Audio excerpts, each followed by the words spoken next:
Bonjour tout le monde, bienvenue sur Buzz TV, j'espère que tout va bien pour vous. Donc aujourd'hui je vous balance la story de Jazz. Jazz qui ne comprend pas pourquoi elle ne pourrait pas afficher son argent, son succès, comme les Kardashians le font, ou même d'autres personnalités. Voilà, je vous laisse écouter sa story.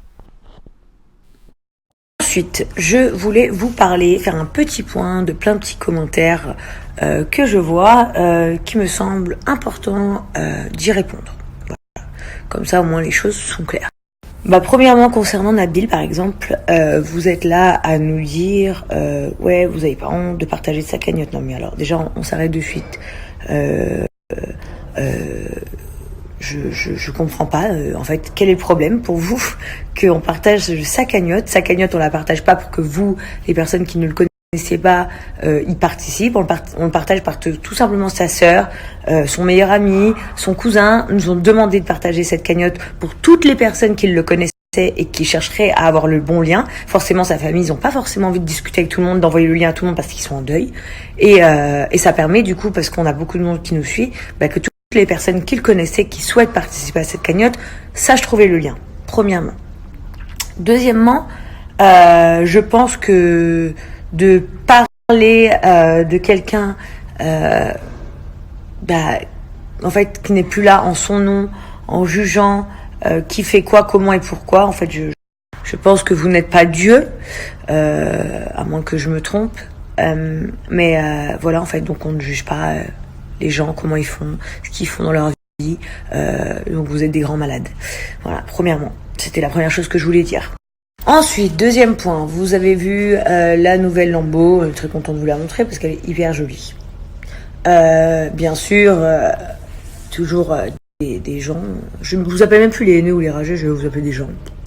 Des gens négatifs dans la vie qui sont là, oui, vous exposez votre argent, blablabla. Pour finir mais en fait, est-ce qu'ils sont millionnaires ? Non, ils sont pas millionnaires. S'ils étaient millionnaires, ils auraient pas besoin de montrer leur argent parce que les riches ne montrent pas leur argent. Alors, je sais pas trop de quel riche vous parlez. Si vous parlez du fondateur de Bouygues Telecom, par exemple, bien évidemment que non, il ne se montre pas parce que ce n'est pas un personnage public. Par contre, je peux vous prendre en exemple quelqu'un comme Kylie Jenner, qui est une des plus jeunes billionnaires du monde. Pourtant, elle expose son argent, il me semble. Ça n'a pas trop l'air de vous déranger.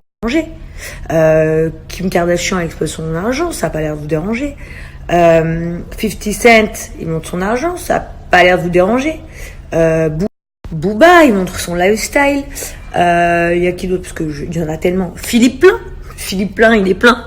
Pourtant, il vous montre son lifestyle tous les jours sur les réseaux sociaux. Nurset, il vous montre sa vie de tous les jours.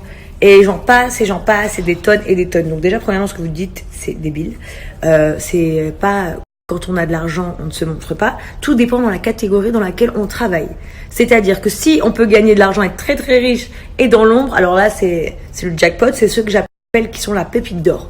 Eux, ils ont la meilleure place, c'est génial. Et après, il y a ceux comme nous qui sont médiatisés et justement, on gagne notre argent par rapport aux médias. Et donc, quoi qu'il arrive, qu'on ait de l'argent ou qu'on n'en ait pas, on se montre. Vous comprenez ça ? Moi, j'ai commencé la télé. J'habitais dans un appartement dans les collines de Nice, un 2 pièces qui faisait exactement 46 mètres carrés. Ensuite, j'avais mes meilleurs amis qui avaient un autre petit appartement un peu plus bas que chez moi. Voilà, ils avaient un petit appartement un peu plus grand que chez moi, donc j'allais des fois chez eux. Je faisais le ménage, je faisais les courses, je comptais mes pièces. Je comptais combien je mettais d'essence dans ma voiture ou dans le scooter, blablabla, etc. Pourtant, je me montrais déjà. Je faisais mes snaps, je montrais ce que j'avais, que ce soit Balenciaga ou que ce soit Zara, je montrais. En fait, c'était pas un problème. Donc, en fait, ce que vous dites, c'est n'importe quoi. Ça correspond juste à notre mode de vie. Et en fait, les personnes qui nous aiment et qui nous suivent parce qu'ils aiment notre vie, qui veulent nous connaître, ils nous suivent dans l'évolution de notre vie. Vous comprenez ? Donc ça n'a rien à voir. En fait, bien sûr, on n'est pas obligé de vous montrer. Et si vous voulez que je sois vraiment honnête avec vous, si je veux, même mon Snapchat, j'arrête. Parce que vous pensez que je vis grâce au placement de produits. Bien sûr, c'est une belle aide dans ma vie. Mais aujourd'hui, à l'heure d'aujourd'hui, en réalité, si je veux, j'arrête. Je coupe mon Snapchat, je vous oublie, je désactive mon Instagram et on n'en parle plus. Voilà. Et je continuerai à vivre ma best life. Encore mieux parce que, je vais vous dire un truc, je vous montre pas un 20e, on va dire, de ma vraie vie. Pas que je vous montre pas ma vraie vie, je vous montre ma vraie vie, mais je vous montre pas, je vais jamais dans la provocation. Si je voulais, je pourrais, tu vois, mais je suis toujours dans le soft quand même, donc vous me faites rire. Et juste voilà. Pour répondre à cette question, votre réponse est de la merde. Les gens qui ont de l'argent ne se cachent pas forcément, c'est absolument faux.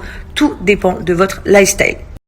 Il y a une meuf aussi qui a mis un commentaire en disant vous n'avez pas honte de partager votre vie comme ça alors que la majorité d'entre nous on est des smicards. Elle a écrit ça. Alors je vais te répondre ma chérie, pas du tout.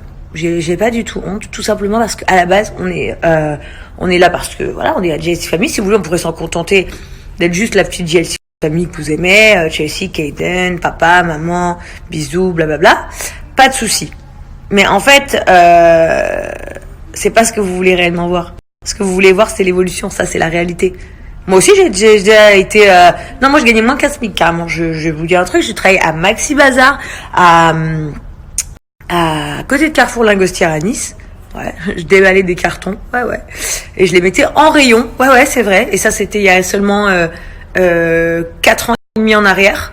Ou 5 ans, 4 ans et demi ou 5 ans en arrière. Donc, j'avais déjà 23 ans. 22 ou 23 ans. Donc voilà, j'ai connu cette vie-là, donc c'est pas comme si je la connaissais pas. Et justement, en fait, ça doit être motivant de vous dire, voilà, ils créent des business, ils créent des entreprises, ils ont plein de trucs, voilà, c'est des jeunes, on est hyper jeunes en vrai. Voilà, moi j'ai 27 ans, Laurent il a 23 ans, ça devrait vous donner du courage en fait. C'est ça en fait que je comprends pas. Et non, j'ai pas honte de vous montrer ma vie parce que aujourd'hui je vous montre cette vie-là, mais quand j'avais mon ancienne vie, je vous la montrais aussi. Et après une fois que j'habitais plus à Nice et que j'habitais à Cannes. Vous vous rappelez? J'habitais à Ranguin. Je sais pas si vous vous rappelez. Bon, il y en a qui connaissent, il y en a qui connaissent pas. Ranguin, c'est un petit secteur à Cannes. J'habitais au dernier étage, sans clim. Voilà.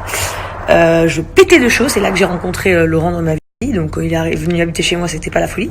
J'avais pas de clim, j'habitais au dernier étage d'un immeuble, je pétais de chaud. Enfin bref. Et alors, je vous montrais cette vie-là quand j'habitais à Ranguin. C'était pas un problème. Aujourd'hui, je vous montre celle-là. Si demain, ma vie, elle évolue encore plus, je vous montrerai l'autre. Si ma vie régresse pour X raisons, je vous la montrerai aussi. Et en fait, c'est le but d'être une influenceuse, c'est de partager la vérité. Et dernière chose, croyez-moi, on n'est pas des gens qui profitent de la notoriété parce que Dieu seul sait que si je voulais, je pourrais faire des scandales sur mes Snapchat. Mais je les fais jamais. Sachez que si je vous disais un quart des choses qui passent derrière dans notre vie, je pense que vous serez vraiment choqués des pressions qu'on reçoit, des menaces qu'on reçoit, mais des vrais trucs, hein. Je vous parle pas du petit trou du cul qui envoie un message grosse pute, quand je te vois je te claque, hein. Je parle pas de celui-là. Je vous parle de vrais trucs, de vrais bails en fait. Donc des fois je me dis que c'est un peu injuste. Voilà, c'est un peu injuste, mais bon, vous n'êtes pas là pour faire la justice justement. Dieu, le Tout-Puissant, faire la justice pour tout le monde, c'est pas un problème. Mais voilà, donc écoutez, j'ai dit ce que j'avais un petit peu à dire pour ce matin, en espérant que ça n'ait pas à continuer dans la journée. Voilà les amis, j'espère que cette vidéo vous a plu. N'oubliez pas de liker, de vous abonner à cette chaîne pour d'autres vidéos.